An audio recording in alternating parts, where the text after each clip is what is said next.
Before Starbucks and Amazon, Seattle boasted the homes of some of the nation's first millionaires. Hi everyone, Ken here. Welcome to This House. Today, we are exploring Millionaires Row in Seattle's Capitol Hill neighborhood. Make sure to hit that subscribe button so you never miss an exciting episode of This House. Seattle started off as a small village, only having 2,000 residents in 1869. When plans were announced by the Northern Pacific Railway Company to connect the region, nearby Tacoma, Washington was selected as the western terminus for the Transcontinental Railroad. This devastated the hard-working settlers of Seattle. They relentlessly petitioned the railroad company to add a connecting line, and when the railroad company finally agreed, Seattle saw its first boom. Now, the area's vast natural resources could be gathered and shipped across the country. The people who owned the most land began chopping down the dense forests to create lumber yards, in turn, creating thousands of jobs in the process. By 1889, Seattle was gaining 1,000 new residents per month, and the small town of just a few buildings had transformed into a bustling city with over 500 buildings in its business district. Then, disaster struck. A fire raged, leveling nearly 1/4 of the city. But the fine people of Seattle were not deterred from regrowing their city. They saw this as an opportunity to strategically plan the growth of their city by redesigning the streets, planning for parks, and adding streetcars. Thanks to the foresight and planning, Seattle was ready for its next wave of new residents as the discovery of gold made headlines around the world. Within about 30 years, Seattle had gone from a modest village of 2,000 people to a booming metropolis with 240,000 residents. With the city being so crowded at this point, the wealthy elite began to search for a nearby suburb where they could spread out on larger lots. That's when James A. Moore began to plan what would become known as Millionaires Row. At the top of Capitol Hill, the entire area had been deforested by the booming lumber yards, leaving vast empty spaces prime for building. To keep the riffraff out, James built Volunteer Parkway, separated by planted medians, to ensure streetcars would never be able to traverse the roads, then added a large gate near East Roy Street. Being so close to the city, yet tucked away on a private street, appealed to the city's wealthiest, and in no time at all, Seattle's premier neighborhood was under construction.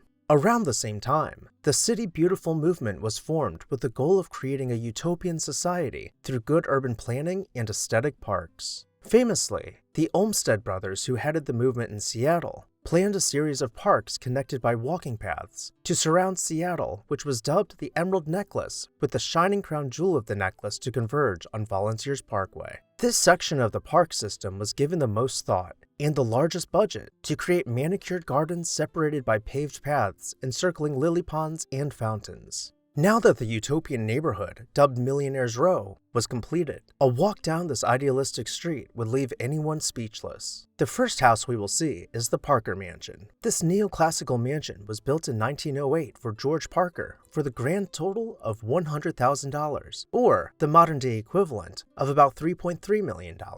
He had emigrated to the U.S. from Canada, working for United Wireless and Telegraph as a fiscal agent. His job was to sell shares in the speculative radio infrastructure that was yet to be built, but he ended up embezzling about 20% of the company's sales. In 1911, he was tried and convicted for stock fraud, forcing the sale of his brand new mansion, filled with costly artwork and top-of-the-line luxury automobiles. The next house we will see was the Tudor Revival-style mansion of Samuel Loeb, a beer baron who owned breweries across the country. He made a fortune selling old German lager-style beers from Milwaukee to Tacoma, but he feared his empire would soon come crashing down. In 1917, talks of prohibition were beginning to make headway, and Samuel correctly predicted that it would soon become law. So he began liquidating his assets, including selling his house, then moved to San Francisco with bags of cash to start a new life. Next up is the house of lumber baron Thomas Bordeaux. It was designed to be a mix of Tudor Revival and Queen Anne styles, which is sometimes referred to as Tudor Gothic. Thomas had a fairly normal start to life after emigrating to the US at the age of 20 years old. He saved up money while working in the mines and started a very small lumber yard. He had a good head for business and quickly grew his small business to become one of the lumber barons. He gained a great reputation in town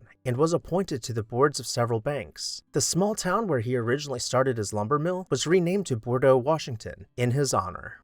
Of course, the very man who planned the exclusive enclave had his own mansion constructed here. He hired architect William D. Kimball to design for him a modest, yet stately, brick home with French Renaissance influences. The neighborhood was such a success that James continued to develop other areas of Seattle, including several large buildings and theaters in downtown.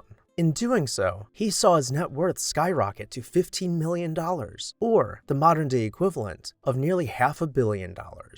He became one of the wealthiest men in the country, but only for a couple of years. He ended up investing all of his money in a company town for Western Steel before they were put under by U.S. Steel. Unable to afford Seattle, he purchased the cheapest land he could find in the nation, the swamplands of Florida's Everglades, and slowly developed a new town called Moorhaven. He made a decent living in doing this, but a few years later a hurricane came through and wiped out the town. Soon after, James passed away with only a few dollars left to his name. The colorful lives of Seattle's most elite were best portrayed in the homes they built on Millionaires Row. Some were more humble than others, while some were bordering on excess. Unlike the Millionaires Rows, which once populated America's great cities, Seattle's Millionaires Row never really saw a decline. After the Great Depression, people continued to build in the neighborhood, eventually handing over control of the street to the city and opening it up to the public.